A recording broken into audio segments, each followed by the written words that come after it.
ప్రియమైన స్నేహితులారా, నాతో కలిసి ఆలోచించండి.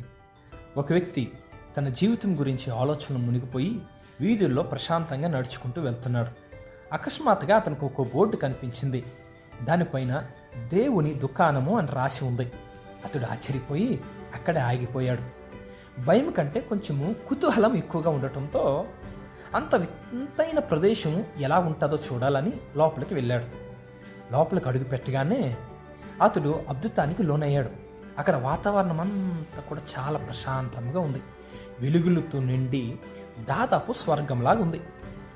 కౌంటర్ దగ్గర ఒక దేవదూత నిలబడి ఉండగా ఆ దేవదూత ముఖము ఒక సున్నితమైన మెరుపు, ప్రశాంతముని పంచే చిరునవ్వు ఉన్నాయి.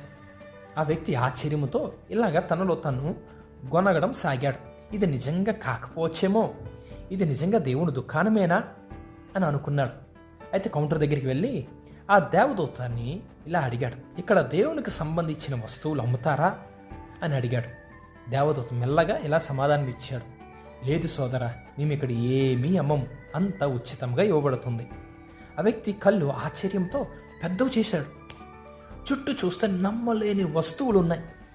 విశ్వాసంతో నిండిన పాత్రలు, ఆశలతో ఉన్న ప్యాకెట్లు, రక్షణలో ఉన్న పెట్టెలు, ఓర్పుతో ఉన్న సీసాలు, ప్రేమతో నిండిన బుట్టలు, పట్టుదలతో కూడిన రోల్స్, జ్ఞానముతో ఉన్న పుస్తకాలు అన్నీ కూడా దైవికమైన శ్రద్ధతో అందముగా అమర్చబడి ఉన్నాయి. వీటన్నిటికంటే ఆశ్చర్యకరమైన విషయం ఏమిటంటే అన్నీ కూడా ఉచితమే. అతడు ఉద్వేగానికి లోనై మళ్ళీ కౌంటర్ దగ్గరికి వెళ్ళి, దయచేసి నాకు మరియు నా కుటుంబానికి దేవుని ప్రేమ కావాలి, అలాగే నాకు కొంచెము క్షమాగుణము కూడా కావాలి, నాకు నా భార్యకి కోసం ఒక గిన్నెడు విశ్వాసం ఇవ్వండి, నా పిల్లల కోసం కొంచెం సంతోషము మరియు శాశ్వత రక్షణ కూడా ఇవ్వండి, అలాగే కష్టకాలాలు వచ్చే సందర్భాల్లో వాటిలో మేము ముందుకు వెళ్ళడానికి కొంచెం జ్ఞానం కూడా ఇవ్వండి ప్లీజ్ అని దేవదూతని అడిగాడు. దేవదూత ఏమీ మాట్లాడకుండా చిరునవ్వు నవ్వి ఒక చిన్న ప్యాకెట్ని తీసుకుని వచ్చి ఆయన చేతిలో పెట్టేసింది. అది చాలా చిన్నగా ఉంది. అతడు ఊహించిన దానికంటేనే చిన్నగా ఉంది. ఆ వ్యక్తి ముఖము ముడుచుకున్నాడు. నేను అడిగినవన్నీ ఎందులోనూ ఉన్నాయా?